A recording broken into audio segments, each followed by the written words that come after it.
Mi papá mintió sobre una cirugía para pedirme $22.000. Investigué y descubrí que tenían deudas en la casa y querían pasárselas a mi hermana. Pero el karma les llegó. Hola Reddit. Mis padres siempre tuvieron favoritos, y mi hermana era la elegida. Yo construí mi propia vida, mantuve distancia y traté de no meterme en sus problemas. Pero entonces llegó Acción de Gracias, y decidieron convertirlo en mi problema. De todos modos, antes de contar lo que pasó en esa mesa, déjenme empezar desde el principio. Soy Nicolás, tengo 28 años y trabajo como inspector de cumplimiento ambiental en grandes proyectos de construcción. Vivo en Chicago y suelo mantener un perfil bajo, con mi familia a cierta distancia. Crecer en un hogar donde el favoritismo era tan evidente te enseña rápido a proteger tu paz. Pero Acción de Gracias hicieron algo tan absurdo que todavía estoy procesándolo. 3 semanas antes de la fecha, mamá me llamó al trabajo. Yo estaba en medio de revisar muestras de suelo en un proyecto de expansión de carretera en Aurora. Tenía tierra bajo las uñas y un dolor de cabeza terrible por la máscara de polvo que había usado toda la mañana. El trabajo de inspector de cumplimiento ambiental no suena glamoroso, hasta que te das cuenta de que soy el tipo que puede cerrar un proyecto de $20 millones con una sola firma. Cariño, empezó ella. Y en ese momento supe que algo no iba bien. Solo usaba ese tono cuando necesitaba algo, o cuando quería que me quedara callado. ¿Qué pasa, mamá? Solo quiero asegurarme de que vas a venir para Acción de Gracias, y de que vas a ser amable. Hice una pausa y dejé la bolsa de muestras a un lado. ¿Amable? ¿Sobre qué? Tu hermana tiene una noticia maravillosa que compartir. Todos estamos muy emocionados por ella. Solo no quiero que digas nada fuera de lugar, ni que armes una escena. Ahí estaba. Yo ya era el problema, antes siquiera de cruzar la puerta. No voy a empezar nada, le respondí. Bien, porque este es un momento muy importante para Serena y para toda la familia. Queremos que sea perfecto. Serena, mi hermana menor, tiene 29 años y todavía vive en casa en Naperville.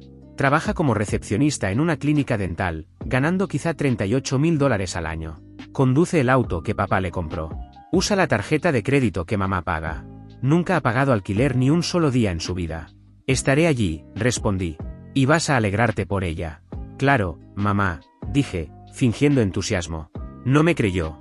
Se notaba en su silencio. Pero lo dejó pasar, porque, al final, ¿qué otra opción tenía? Colgué y me quedé mirando el teléfono. 28 años de lo mismo. Serena era celebrada por simplemente estar presente. Yo era cuestionado por todo, incluso por existir. Cuando tenía 23 años y me estaba ahogando en préstamos estudiantiles, fui a hablar con papá. Me faltan unos $5.000 para ponerme al día, le dije. Solo necesito un respiro para organizarme. Ni siquiera lo pensó mucho. No, respondió. Necesitas aprender el valor del trabajo duro. Así es como uno sale adelante. No discutí. Sabía que no iba a cambiar de opinión. Me las arreglé como pude. Trabajé más, recorté gastos y aguanté. 2 años después, Serena quería irse a Europa. Es solo por 3 semanas, decía. Va a ser una experiencia increíble. ¿Cuánto necesitas? Preguntó papá. Como $8.000. Está bien, yo me encargo. Así, sin más.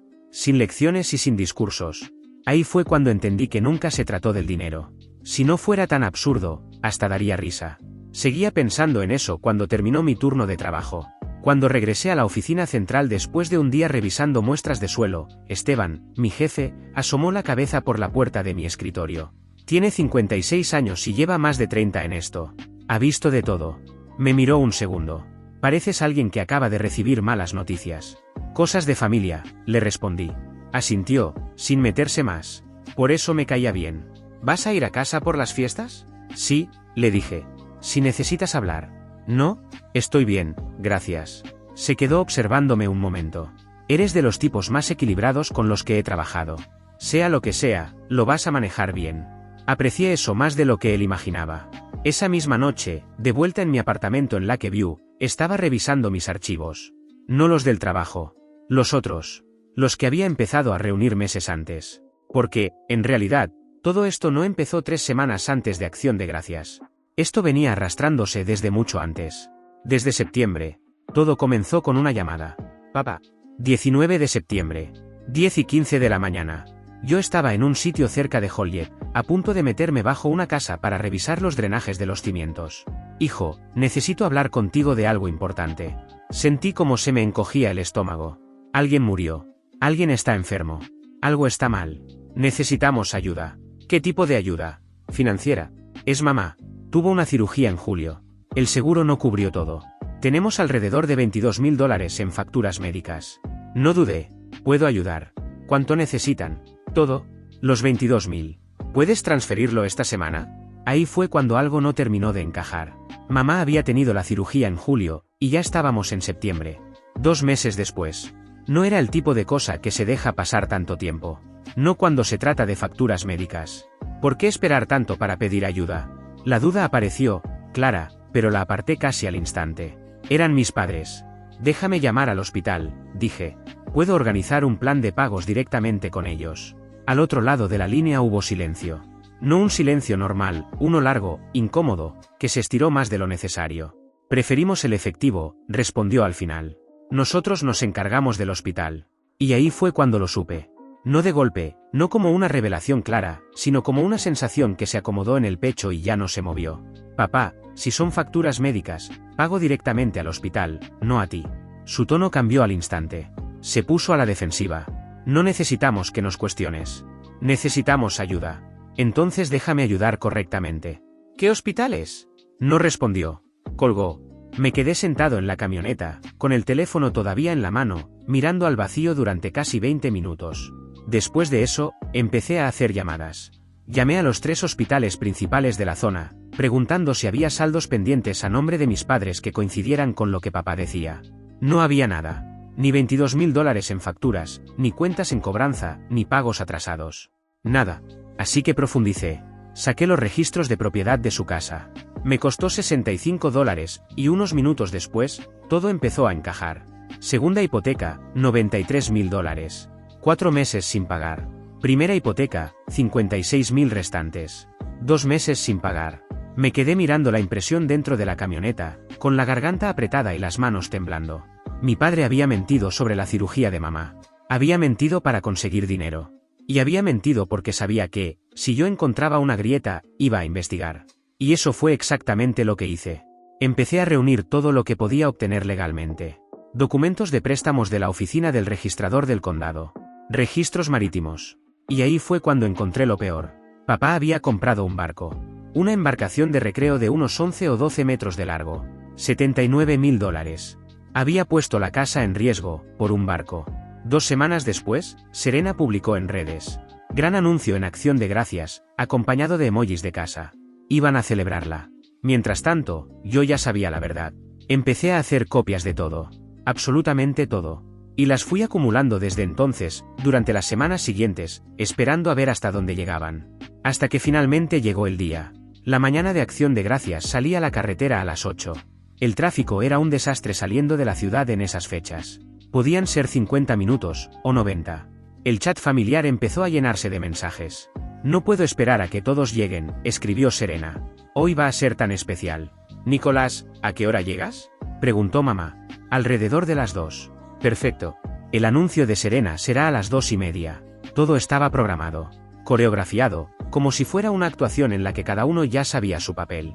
Entré al camino de la casa a las 2 menos cuarto, y lo primero que noté fue la cantidad de autos. El Mercedes de la tía Clara ya estaba allí, junto a la camioneta del tío Gabriel, el Honda de mi prima Olivia, y el deportivo de los padres de Eric, estacionado cerca de la acera. Su madre ya había llegado antes que yo. Estaba dentro, ayudando a mamá con los aperitivos. Había, fácil, 15 autos. Me quedé un segundo dentro de la camioneta. La carpeta seguía en el asiento del pasajero, justo donde la había dejado. La tomé, cerré la puerta y subí los escalones de la entrada. Serena abrió antes de que tocara. Llevaba un vestido tipo suéter blanco, el cabello perfectamente rizado y un maquillaje impecable. Parecía lista para una fiesta de tragos, no para una cena familiar. «¿Llegaste?», dijo. Sin calidez. Solo una observación. El tráfico estuvo ligero. Se hizo a un lado. No hubo abrazo. Eso lo habíamos dejado atrás hacía años. La casa estaba llena. Gente por todas partes. Un partido de fútbol sonando desde la televisión, niños corriendo entre las piernas de los adultos, y el clásico guiso de judías verdes en la encimera que todos fingían disfrutar. Papá estaba en la sala con Eric, el novio de Serena. Eric vendía seguros, ganaba unos 55.000 al año, conducía un BMW arrendado que apenas podía pagar, y usaba una colonia que olía a vestidor de secundaria. Nicolás. Papá se levantó, se acercó y me dio ese abrazo con palmada en la espalda. «Qué bueno verte, hijo». Sus ojos se quedaron un segundo más de lo normal, buscando los míos, midiendo si iba a causar problemas. Sonreí. No le di nada. La abuela estaba en su silla, en la esquina. 84 años, y más aguda que cualquiera en esa casa. Me vio entrar y asintió ligeramente. Ella sabía. Se notaba en su expresión. Encontré mi lugar en la mesa del comedor, dejé la carpeta en el suelo junto a mi silla, me senté, y esperé. La gente fue ocupando sus asientos poco a poco, llenando el espacio con conversaciones triviales que se cruzaban unas con otras. Alguien hablaba del partido, otro se quejaba del precio de la gasolina, la tía Clara comentaba su último drama del club de lectura, y el tío Gabriel explicaba, a quien quisiera escucharlo, la capacidad de remolque de su nueva camioneta. Serena se sentó en la cabecera de la mesa. La posición de honor. Mamá a su derecha, papá a su izquierda, y Eric, junto a él, con una rigidez que delataba los nervios. Entonces noté a alguien más. Una mujer mayor que no reconocía. Aspecto profesional. Un maletín perfectamente colocado junto a su silla. Me incliné ligeramente hacia Olivia. ¿Quién es ella? Ni idea, susurró. Llegó justo antes que tú. Volví a enderezarme. Yo estaba sentado frente a Serena. Línea directa de visión. Captó mi mirada, y sonrió. No era una sonrisa amable. Era una sonrisa de victoria. Papá se puso de pie y golpeó suavemente su tenedor contra la copa de vino. El sonido cortó las conversaciones, y las sillas chirriaron mientras todos se acomodaban. Antes de comer, quiero decir unas palabras sobre la familia, sobre la gratitud y sobre las bendiciones que hemos recibido este año. El discurso de siempre. El mismo cada año, con ligeras variaciones. Estamos especialmente agradecidos de tenerlos a todos aquí hoy, y tenemos una noticia muy emocionante que compartir. Miró a Serena. Ella se puso de pie. Eric la imitó un segundo después, pero estaba claro quién era la protagonista. La sala entera se quedó en silencio, expectante. Algunos ya tenían los teléfonos en la mano, grabando, esperando el momento. La madre de Eric sonreía demasiado, como si intentara verse perfecta frente a la cámara. Serena empezó a hablar. Su voz temblaba ligeramente. ¿Emoción o nervios? Difícil saberlo. Mamá y papá, nos van a dar la casa. Hizo una pausa, como si quisiera saborear el momento. Vamos a asumir los préstamos existentes, continuó. Papá dice que están en excelente estado, y así podremos empezar a construir patrimonio. No más alquiler. La sala explotó. Aplausos, vítores, alguien silbando. La tía Clara se llevó una mano al pecho, emocionada, mientras el tío Gabriel alzaba su copa. ¡Felicidades! Mis primos lo imitaron, sonriendo, celebrando como si acabaran de presenciar algo grande. Nosotros nos encargaremos de todo, añadió Serena, alzando un poco la voz. Pagos, mantenimiento, todo. Vamos a construir algo real. Más aplausos. Más teléfonos levantándose. Yo no aplaudí. Me quedé sentado, observando. Porque mientras todos celebraban, yo era el único en esa mesa que sabía lo que realmente significaban esas condiciones excelentes. Y aún así, nadie más parecía notarlo. Papá se puso de pie y levantó la mano, pidiendo silencio. Como el prestamista requiere firmas para finalizar la transferencia y los nuevos términos del préstamo, hemos traído a un agente de cierre móvil. Hubo una breve pausa. Vamos a hacer el papeleo aquí mismo. Ahora. La mujer al final de la mesa se levantó con calma. Abrió su maletín y empezó a sacar documentos, organizándolos con precisión. Ella es Mira, añadió papá. Se encarga de cierres fuera de horario. Está aquí para supervisar las firmas y notarizar todo. Luego miró a Serena. Cariño, si vienes, podemos empezar. Serena prácticamente brillaba. Se levantó y caminó hacia el extremo de la mesa, donde la gente ya tenía todo preparado. Eric, a su lado, no dejaba de grabar con el teléfono. Esto es increíble, decía Serena. De verdad está pasando. Sentí el pecho apretarse. La mandíbula me temblaba. Esto era. Iban a hacerlo. Aquí y ahora. Entonces Serena me miró directamente. Aunque la sala seguía llena de ruido, su atención estaba fija en mí. A diferencia de algunas personas que se fueron y solo vuelven 2 veces al año, yo siempre he estado aquí, dijo Serena. Parte de la mesa se quedó en silencio. Ayudo con el jardín. Hago mandados. Estoy presente. Hizo otra pausa. Y creo que las acciones deben tener recompensas. Alguien soltó una risa incómoda. Ahora todos me miraban, esperando alguna palabra de mi parte. Por la hija que sí se quedó, dijo el tío Gabriel, levantando su copa. Por Serena, repitieron varios. El eco recorrió la mesa. La tía Clara me miró, dudando. No estás molesto, ¿verdad? Quiero decir, básicamente toda la herencia va para tu hermana. ¿Debería estarlo? Pregunté con calma. Dudó un segundo. Bueno, algunas personas podrían sentirse heridas. Está bien, intervino Serena, con un tono más frío. Él no necesita nada de nosotros. Tiene su gran vida en Chicago. Desde una esquina, Lucas mi primo soltó. Amigo, eso es frío. Manejar todo esto solo para ver cómo tu hermana se queda con la casa. Lucas, no empieces, lo cortaron entre varios familiares. ¿Qué? Solo digo lo que todos piensan. El tipo se fue, apenas aparece, y ahora tiene que sonreír mientras ella se queda con todo. Tomé un sorbo de agua. Dejé el vaso con cuidado. No dije nada. Chicago te volvió frío, Nicolás, añadió el tío Gabriel. Antes eras parte de esta familia. Sigo siendo parte de esta familia, respondí. Lo eres, me cortó Serena, mirándome fijo. Porque actúas como si fueras mejor que todos nosotros. Un primo más joven acercó su teléfono hacia mí y comenzó a grabar mi reacción. No me moví. No parpadeé. Asegúrate de tomar mi mejor ángulo, dije. Es el único que van a ver hoy. Algunas risas se escaparon. Mírenlo, añadió el tío Gabriel. Frío como el hielo. Podemos simplemente comer, murmuró alguien, incómodo. No es incómodo, dijo Serena.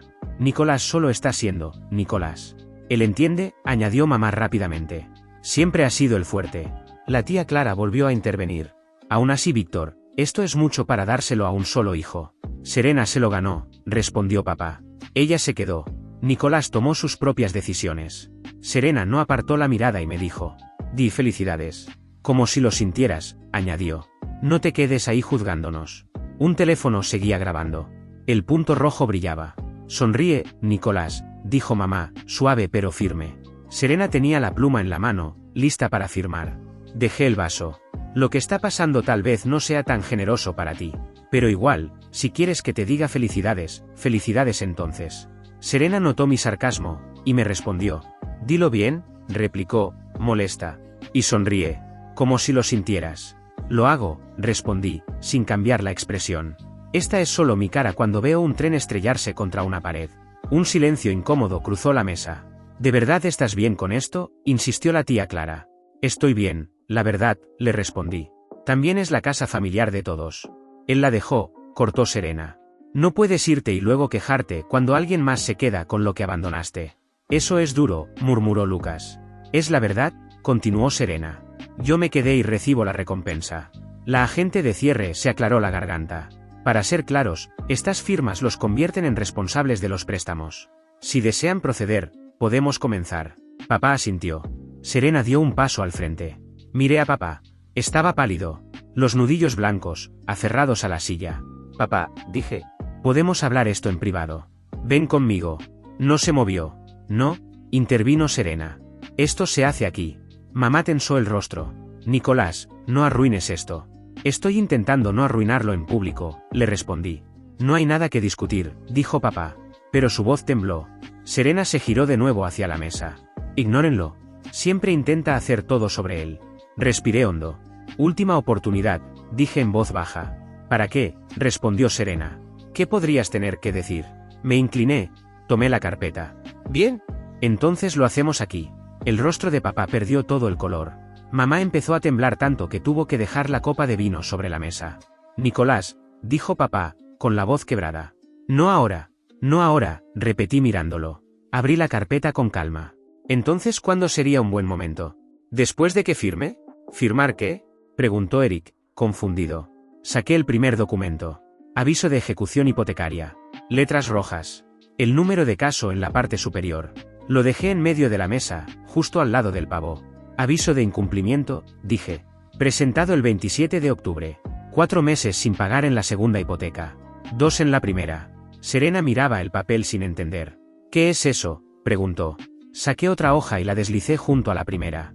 La orden de ejecución. Aquí está el desglose. Para detener el proceso, el banco exige un pago de reinstalación de $27.000 antes de mediados de diciembre. El silencio que siguió fue distinto. Más pesado. Después de eso, el pago mensual combinado ronda los $2.800, continué. Y eso sin contar servicios, impuestos, seguro o reparaciones. Eso no es verdad, empezó mamá. Llama al banco, la interrumpí. Pregunta cuánto necesitan para reinstalar el préstamo en esta dirección, o busca el caso. El número está ahí arriba. Es público. Nadie se movió. La agente de cierre fue la primera en reaccionar. Empezó a guardar sus cosas con movimientos rápidos, cerró el maletín y se puso de pie. No puedo continuar, dijo. Hay un desacuerdo claro y parece que alguien está siendo presionado para firmar. Si quieren seguir con esto, tendrán que hacerlo más adelante y directamente con el banco. Y se fue de manera rápida. Miré alrededor de la mesa. Todas las caras. Todos los teléfonos todavía grabando. Así que aquí está la pregunta, dije, ¿quieren la verdad, o prefieren la actuación? El punto rojo seguía parpadeando de la grabación. ¿Puedo irme? Continué. Dejarlos con el problema, y que descubran todo cuando llegue la fecha límite y no tengan los $27.000. Hice una pausa. ¿O puedo decírselos ahora? Serena reaccionó al instante. Se movió rápido hacia mí. Estás mintiendo, dijo, señalándome. No soportas que yo sea feliz. Golpeó la mesa con fuerza. Los cubiertos saltaron. Una copa se volcó. El vino tinto empezó a extenderse sobre el mantel blanco, avanzando lentamente hacia los papeles. Aparté la carpeta antes de que los alcanzara. Siéntate, dije, con calma. Mi voz la detuvo. No se sentó, pero tampoco avanzó. Saqué más documentos y los fui colocando sobre la mesa, uno tras otro. Hipoteca registrada. Aviso de gravamen fiscal. Mensajes entre papá y yo. No te están dando una casa libre, dije. Te están entregando deuda. Miré a Serena directamente a los ojos. Hipoteca, intereses, pagos acumulados. Deslicé otro papel hacia ella. Aproximadamente $34.000 al año, continué, sin contar reparaciones, ni los gravámenes que el condado ya registró. La tía Clara tomó uno de los documentos. Sus ojos se abrieron al leerlo.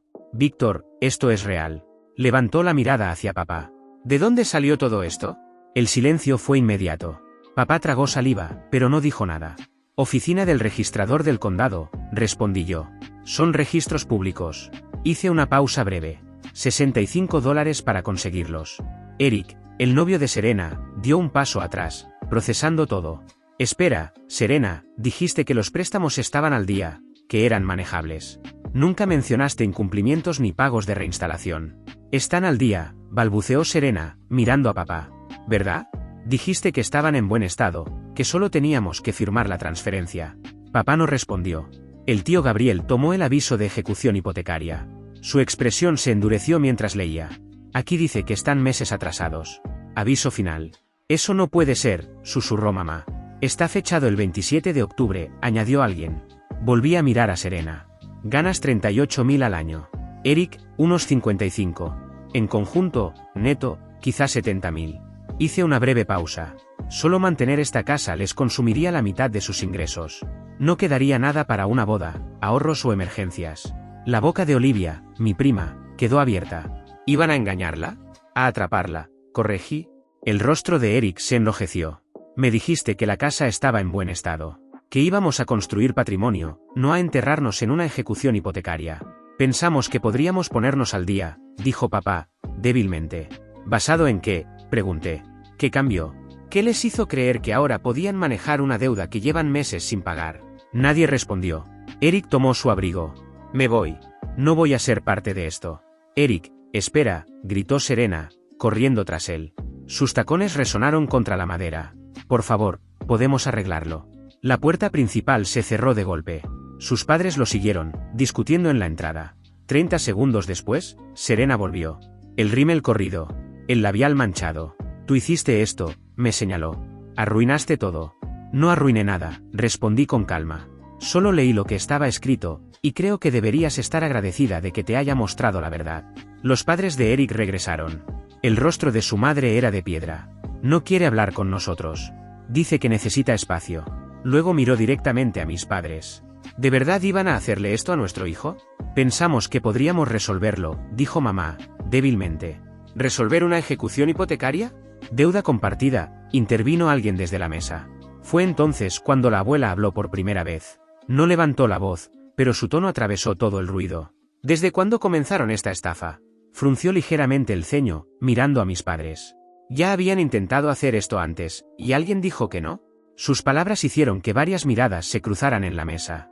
Porque, en ese punto, ya no parecía un mal plan improvisado de último momento, sino algo que habían intentado colocarle a alguien más primero, sin éxito. El silencio cayó de golpe. Saqué mi teléfono con calma y abrí el registro de llamadas. 19 de septiembre, dije. Papá me llamó. Dijo, mamá tuvo una cirugía. Hay $22.000 en facturas médicas. Mostré la pantalla, fecha, hora, duración. Me pidió que transfiriera el dinero. Hice una pausa. Dije que sí de inmediato. Le propuse llamar al hospital y organizar un plan de pagos directamente. Miré a papá, pero dijo que no, que quería efectivo. Luego levanté la mirada hacia mamá. Ahí fue cuando supe que algo no estaba bien. Así que llamé a los hospitales. Pregunté si había facturas pendientes a su nombre que coincidieran con eso. No había nada. Ninguna deuda reciente. Nada que encajara. El rostro de mamá se desmoronó. Entonces investigué más. Continué. Saqué los registros de propiedad. Encontré las hipotecas, los pagos atrasados, el proceso de ejecución. Deberías haberles dado el dinero igual, dijo Serena. La miré. ¿Para qué? ¿Para seguir pagando el barco? El tío Gabriel levantó la cabeza de golpe. ¿Barco?, dijo asombrado. Saqué otro documento y lo puse sobre la mesa. Registro marítimo. Un bote de unos 12 metros, comprado en marzo de 2021. Hice una pausa. $79.000. La sala estalló. ¿Compraste un barco?, gritó el tío Gabriel. Pensamos que podríamos pagarlo, susurró papá. La abuela se puso de pie. Su silla raspó el suelo. Silencio total. ¿Cuánto tiempo han estado ocultando esto? Papá tragó saliva. 2 años. 2 años, repitió ella. Y en lugar de pedir ayuda, decidieron mentirles a sus propios hijos. Estábamos desesperados, protestó mamá. ¿Desesperados al punto de mentir en documentos?, dijo Olivia. Porque si le mintieron al banco, eso es fraude. Miró directamente a mis padres. ¿Intentaron hacer esto primero con Nicolás?, preguntó Olivia. La tía Clara intervino. ¿Eso es cierto? Asentí. El 7 de mayo me pidieron que confirmara. Lo llamaron refinanciamiento. Dijeron que era solo una formalidad, le respondí. ¿Firmaste?, preguntó el tío Gabriel. Casi lo hago. Saqué otro papel. Le pedí a mi abogado que lo revisara primero. Se lo mostré. Su respuesta fue clara: no firmes. Hice una pausa. Si lo hacía, quedaba legalmente responsable por $149.000. Miré a todos. Ahí fue cuando empecé a investigar.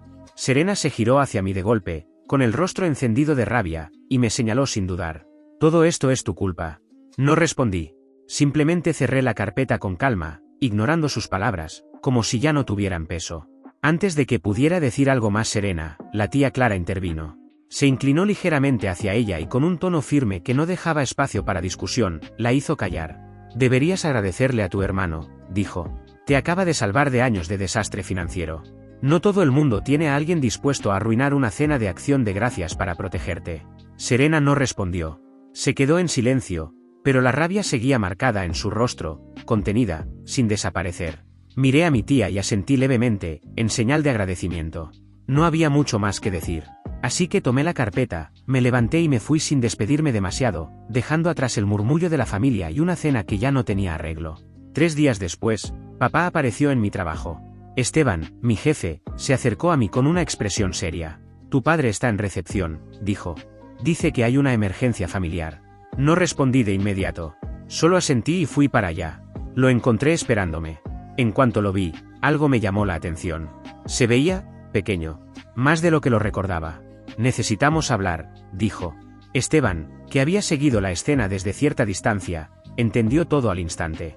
Tómate el día si lo necesitas, me dijo. Negué con la cabeza. Estoy bien. Esto será rápido. Salimos afuera.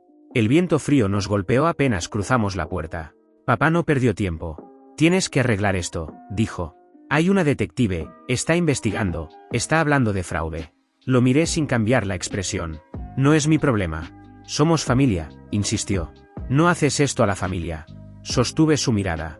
Intentaste meter a tu hija en una deuda que no podía manejar. ¿Cómo llamas a eso? Vaciló un segundo. Estábamos desesperados. Entonces debieron pedir ayuda, pero con la verdad. De repente, me agarró del brazo. Podrías hacer que todo esto desaparezca, dijo apretando. Solo diles que fue un malentendido, y ayúdanos con el dinero, por favor, eres nuestro hijo. Bajé la mirada hacia su mano. Luego volví a sus ojos. Suéltame. ¿Lo hizo? No voy a mentir por ti, continué.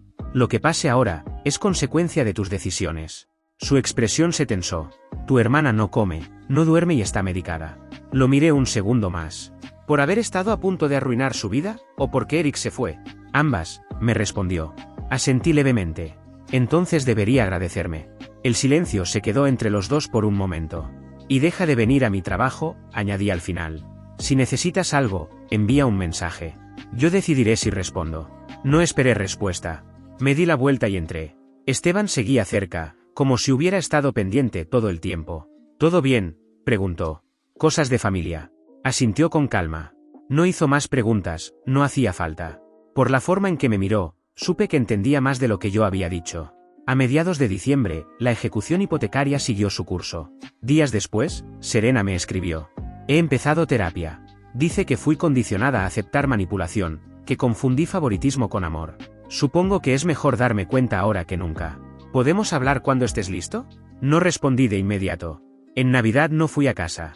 Olivia, mi prima, envió una foto desde la casa de la abuela, una cena pequeña, sin pretensiones. El pie de foto decía, nueva tradición. Estás invitado el próximo año. Esa misma noche, la abuela me llamó. Serena se está quedando conmigo, me dijo. La terapia le está ayudando. Y tus padres, se declararon en quiebra. Hubo una pausa al otro lado de la línea. Dile que estoy aquí cuando esté lista, respondí. En enero, papá empezó a enviarme mensajes, cada vez más insistentes, cada vez más molestos. Solo le respondí una vez. Deja de contactar mi lugar de trabajo. Cualquier intento adicional será documentado como acoso. Después de eso, bloqueé su número. Esteban, mi jefe, por su parte, me comentó que estaba siendo considerado para una promoción en marzo. La vida, de alguna manera, siguió avanzando. El 14 de febrero, Serena volvió a escribirme. ¿Podemos vernos, hermano? Esta vez acepté. Nos encontramos en una cafetería en Naperville. Ella llegó primero. En cuanto la vi, noté el cambio. Se veía más tranquila, más presente, como si por fin estuviera aterrizando en su propia vida. Hola, me dijo. Hola, le respondí. El silencio al inicio fue incómodo, pero no tenso. Lo siento por acción de gracias, dijo al fin. Por lo que dije, y por creerle sobre ti. ¿En serio nunca supiste nada?, le pregunté. Bajó la mirada un segundo. Debería haberlo cuestionado. Pero quería creer en esa fantasía. Asentí. ¿Cómo estás ahora? Mejor, viviendo con la abuela. Tratando de descubrir quién soy fuera de ser la favorita. Soltó una risa suave, casi irónica. Resulta que ser la favorita solo significa ser la más fácil de usar. Tiene sentido, le respondí. Empecé a salir con alguien, continuó. Alejandro. Es paramédico. Le conté todo, y no salió corriendo. Eso es buena señal. Me miró directamente. Extraño tener un hermano. Sigo siendo tu hermano, le dije. Sus ojos se llenaron de lágrimas. No lo merezco. Probablemente no, pero lo tienes igual. Eso la hizo sonreír un poco. Nos quedamos hablando casi una hora. Sobre el favoritismo, sobre los patrones que venían de años, sobre cómo a mí siempre se me exigía resolver, mientras a ella la protegían de todo. Han estado pagando mi carro por un año, admitió. Yo pensaba que me lo había ganado. Negó con la cabeza. Ahora entiendo que solo era más fácil de controlar. No podían controlarme a mí, respondí. Por eso fueron por ti. Se quedó en silencio un momento. ¿Los odias?, me preguntó. No, pero no confío en ellos. Y no les debo mi destrucción. Asintió, procesándolo. La abuela va a cambiar su testamento. Todo se va a dividir en partes iguales. Me parece bien, le respondí. Salimos juntos de la cafetería. El viento frío de febrero nos golpeó apenas cruzamos la puerta. Se detuvo un segundo. ¿Puedo abrazarte? Sí, no hay problema, le dije. Me abrazó fuerte. Gracias por salvarme, incluso cuando te odié por eso. De nada. Se separó un poco, todavía con una ligera sonrisa. ¿Podemos repetir esto? Cuando quieras. En marzo llegó la promoción. Esteban me llamó a su oficina y fue directo al punto. Felicidades, te ascendimos a inspector senior. 15% de aumento.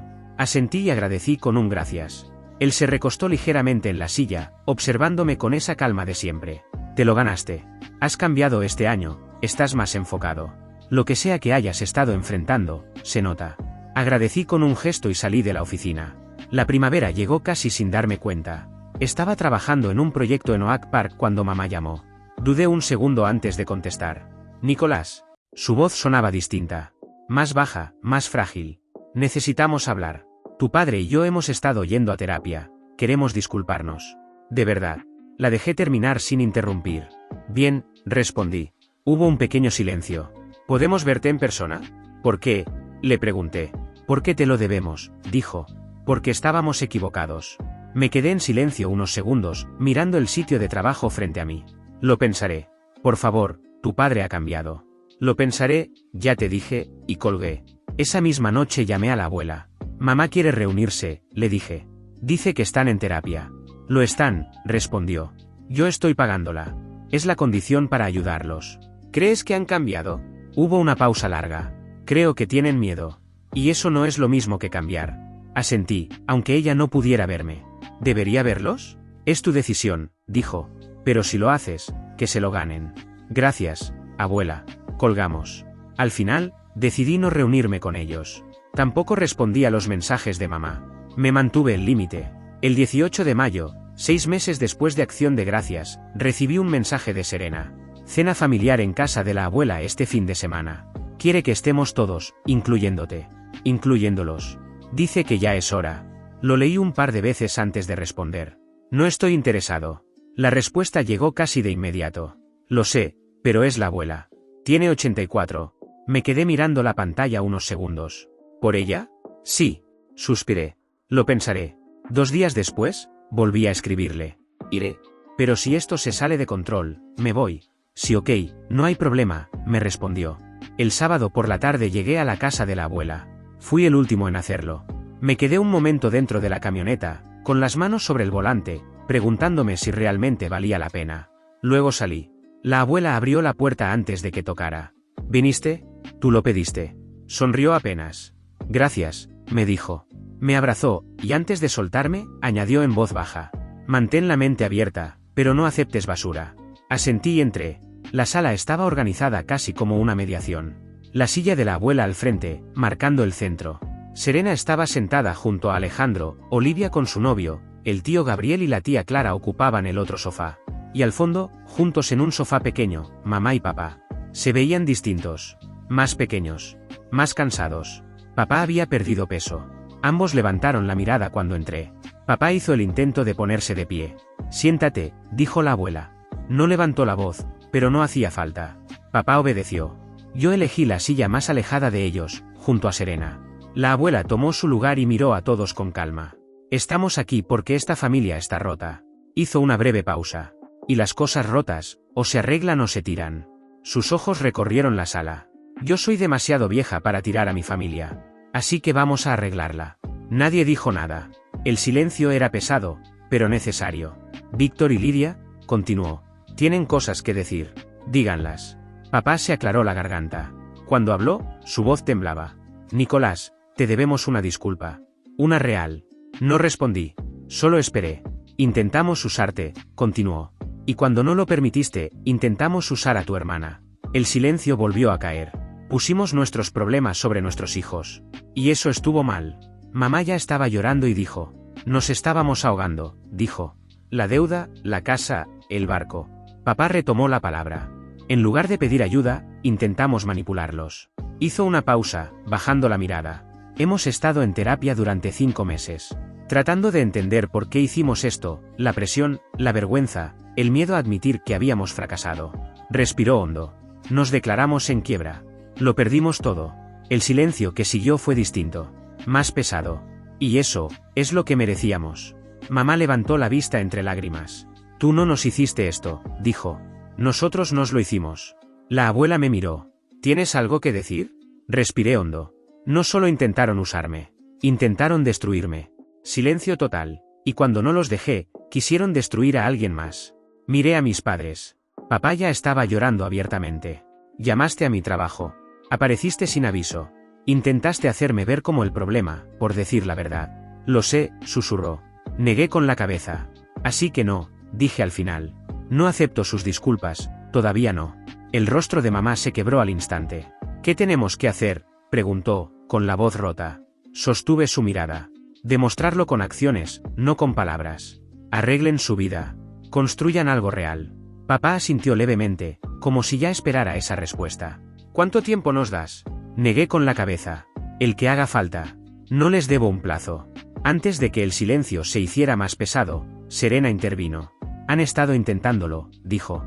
La terapia, ser honestos sobre el favoritismo, sobre cómo me usaban y cómo te trataban a ti. La escuché, pero no aparté del todo la guardia. Eso no borra nada. No, dijo Serena. Pero es un inicio. La miré un momento. Luego volví la vista hacia mis padres. De verdad los miré. No estaban actuando. Estaban rotos. Habían pasado años sosteniendo una imagen que no era real, eligiendo la apariencia sobre sus propios hijos. Y ahora no les quedaba nada de eso. ¿Qué van a hacer ahora?, pregunté. Mamá se secó las lágrimas con el dorso de la mano. Lo que sea necesario, dijo. El tiempo que sea necesario. Papá asintió en silencio. Solo queremos a nuestros hijos de vuelta. Negué lentamente. No pueden tenernos de vuelta como éramos. Hice una breve pausa. Eso ya murió. Miré a Serena. Pero quizá puedan tener algo nuevo. La abuela intervino entonces, retomando el control de la conversación. Ya cambié mi testamento, dijo con firmeza. Todo se divide en partes iguales entre Nicolás y Serena. Hizo una pausa, asegurándose de que todos entendieran. Víctor no recibirá nada, hasta que demuestre que se puede confiar en él. Papá no discutió. Ni siquiera lo intentó. Solo asintió, aceptándolo. Y otra cosa, añadió la abuela. Si Nicolás decide apartarse de todos, nadie lo sigue. Nadie discute.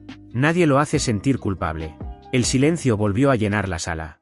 Quien no cumpla eso, responde ante mí. Entendido, dijo papá en voz baja. Me puse de pie. Me voy, esto fue suficiente. Serena también se levantó. ¿Te acompaño? Si quieres, le respondí. Salimos. El aire de la tarde era cálido. Gracias por venir, dijo. Vine por la abuela. No por ellos. Lo sé, pero aún así importa. Asentí. ¿Estás bien? Mejorando, dijo. Alejandro ha sido bueno conmigo. La terapia ayuda, estoy tratando de entender quién soy, y también de comprender a los demás. La miré un segundo y asentí. Me alegro por ti. La abracé antes de irme, notando en ese gesto algo distinto. Más sincero. Más real. Por primera vez en mucho tiempo, sentí que mi hermana de verdad estaba cambiando. Caminé hasta la camioneta y me senté un momento antes de arrancar. Mi teléfono vibró. Era un mensaje de papá. Gracias por escuchar. Sé que no lo merezco. Pasaré el resto de mi vida intentando recuperar tu confianza. Lo leí en silencio. No respondí. Dejé el teléfono a un lado, encendí el motor, y me fui. Hace 6 meses, hice estallar a mi familia para salvar a mi hermana. Hoy, me senté en medio de los restos. 18 meses después, estaba en casa de la abuela para su cumpleaños número 86. Era una reunión pequeña, Serena y Alejandro, Olivia con su novio, el tío Gabriel, la tía Clara, y yo. Serena ya no era la misma. Se notaba en la forma en que hablaba, en cómo se movía. Más clara, más firme, más centrada. Se había mudado en junio. Ahora vivía en su propio apartamento en Downes Grove, manejando sus cuentas, su vida. «Te ves bien», le dije. «Me siento bien», respondió, sonriendo. Hizo una pequeña pausa antes de añadir. «Alejandro y yo estamos hablando de comprometernos, pero esta vez con un plan real. Sin seguir el calendario de nadie más». «Eso es bueno». Me asintió con una sonrisa. «Papá me escribió la semana pasada. Me preguntó si podíamos vernos». «¿Y qué le dijiste?»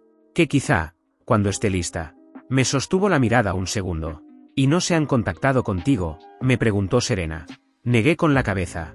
«No, aún no hemos arreglado las cosas, pero tampoco estamos tan rotos como antes. Mamá y papá vivían ahora en un alquiler en Plainfield. Papá trabajaba en una ferretería, mamá llevaba la contabilidad de una iglesia. Estaban pagando sus deudas y reconstruyendo su vida poco a poco. Sin el barco.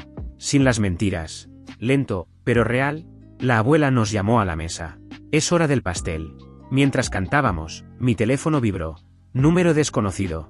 Lo ignoré. Después, ya más tranquilo, lo revisé. Era un correo de voz. De papá. «Nicolás, solo quería desearle feliz cumpleaños a tu abuela. Sé que no estamos invitados, y lo entiendo. Solo quería que supieras que pensamos en ustedes, en la familia. Estamos trabajando en ello. Eso es todo.